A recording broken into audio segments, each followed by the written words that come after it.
You're with Chris Smith on today's News Talk Radio, TNT.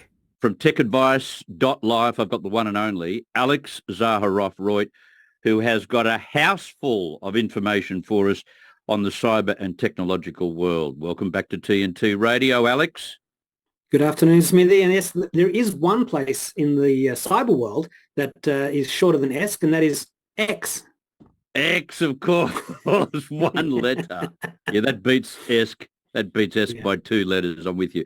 Now, police around the world are issuing warnings on Facebook over Apple's new name drop feature, and they're telling people to turn it off. What is the drama? This is very unlike Apple. They're very security conscious. That's right. Yeah, look, people are warning that if you grab your phone and you hold it next to another phone and both of them are running iOS 17, that then somehow this information can be sucked off without any knowledge on your part and transferred to the other person. Now, name drop does actually work in that way. If you hold your phone next to another phone, it has to be very close. If the phone is unlocked, so it can't just be in your pocket or in a purse or your briefcase, and you've got Bluetooth and Wi-Fi on, although most people have that, then you'll see this cool animation and there's very cool sound.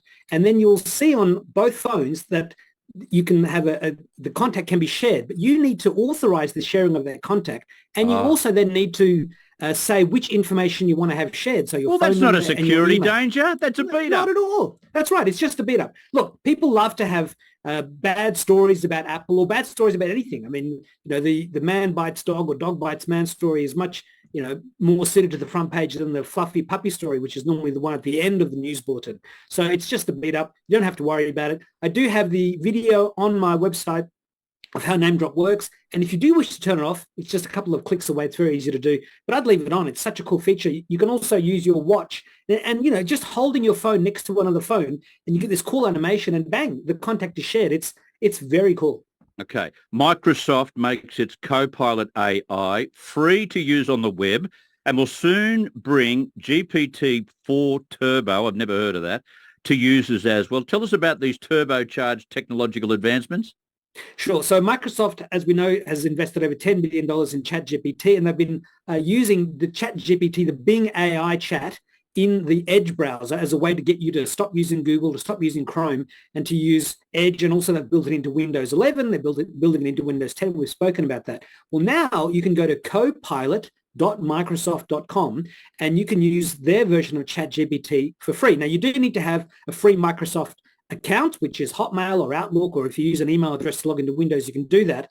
So it doesn't cost you anything. And Microsoft is basically giving you ChatGPT 4 for free. Now, if you go to the ChatGPT website to use the one from OpenAI, they will give you ChatGPT 3.5 for free. And that's using 175 billion parameters inside of its large language model. So that's sort of its brain.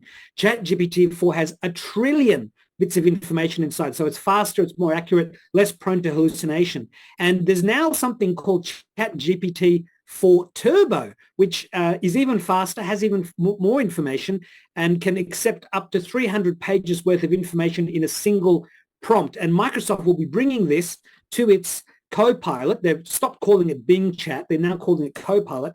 So they're bringing that to Copilot later this year, potentially early next year. So whether you're willing to pay for ChatGPT and get the ChatGPT 4 from them, which will cost you $20 US a month, or you get it for free from Microsoft, the better versions of it are coming, and this isn't going to stop.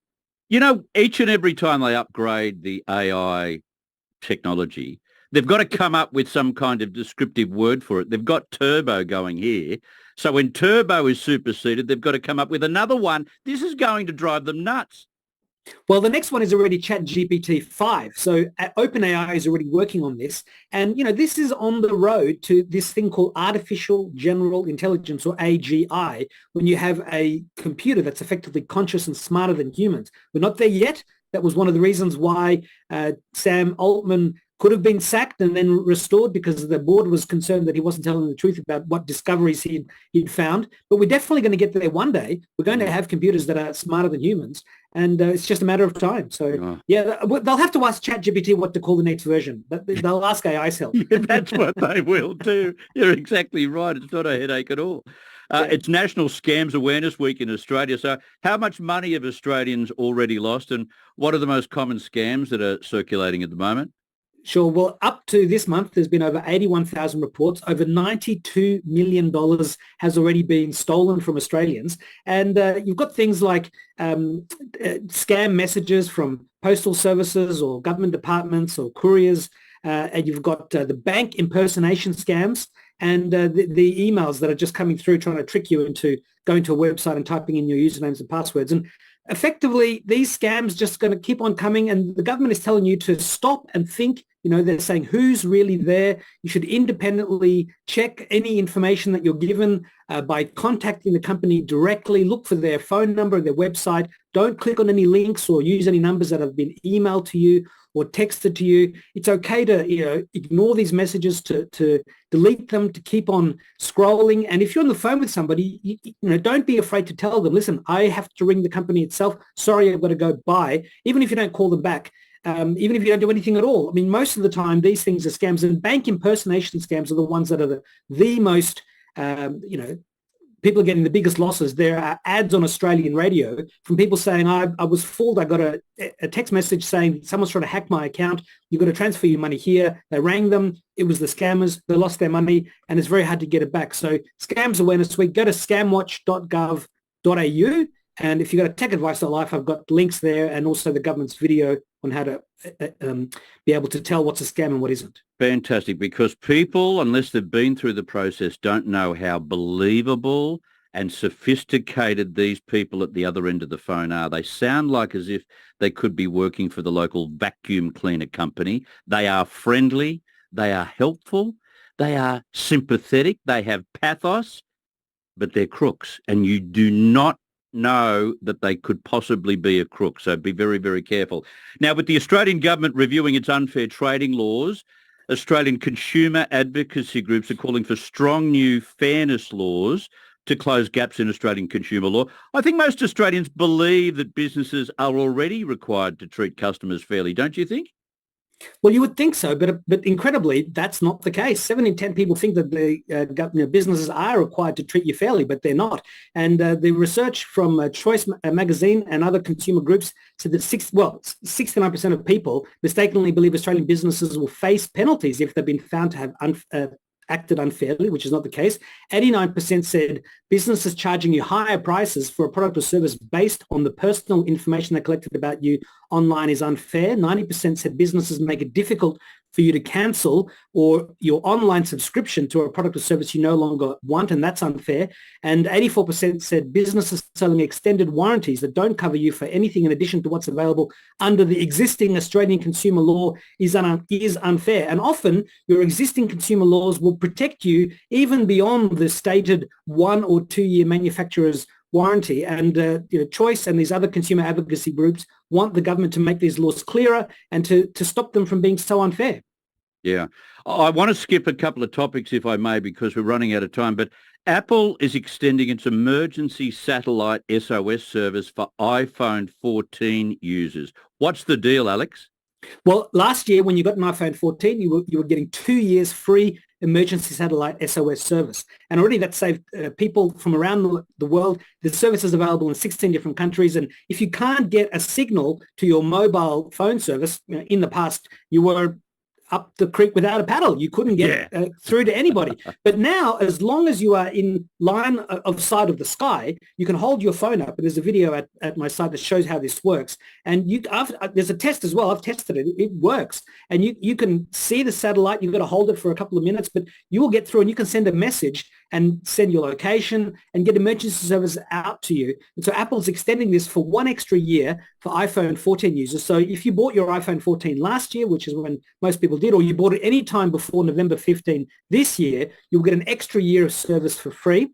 And for existing iPhone 15 users, well, they would have just purchased their phones. They'll get the 2 years. And in America, you also get emergency roadside assistance if, again, you're outside of the mobile phone range. So this is something that Android people have tried to copy, but no one's been able to do it yet. So it's a great reason to buy an iPhone, especially if you travel a lot outside of areas where there's mobile reception. Yeah, it's the Android thorn in the side. They've got to get up to speed on this.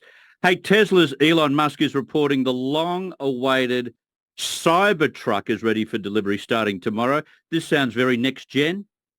Yes, look, already you've been able to go online and see a bunch of different sneak peeks. You know, people have spotted the Cybertruck all over the place. But finally, according to Elon Musk, deliveries are starting tomorrow. That's Thursday in the US. But in any case, at the tweet that Elon Musk had posted, there's an internet guy called Greg with a very funny looking face. He's sort of very popular, makes all these funny comments. And he put down source, SOURCE question mark, because a lot of people on the internet, when someone makes a claim and they don't put the source down, they will ask for the source. And it's sort of like an ironic thing. For Greg to put that down, asking Elon Musk for the source of this claim was very, very funny. Very funny indeed. The Cybertruck. I'm so curious now. I've got to find images of the Cybertruck. Can I see it on your website?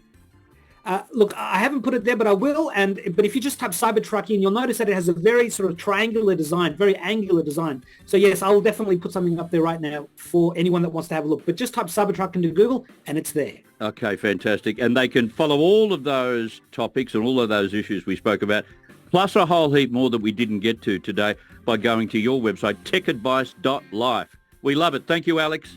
Thanks so much, Chris. See you next week. Bye-bye. Alex Zaharoff-Reutt, who we have on each and every Wednesday. I've run out of time, but I can tell you that after I hand over to the newsroom, you will hear Dean Mackin return to the airwaves. Looking forward to that. Followed by Lembit Opik, and then the ungrateful but extremely effective Katie Hopkins. To hear a replay of this hour, go to episodes at tntradio.live.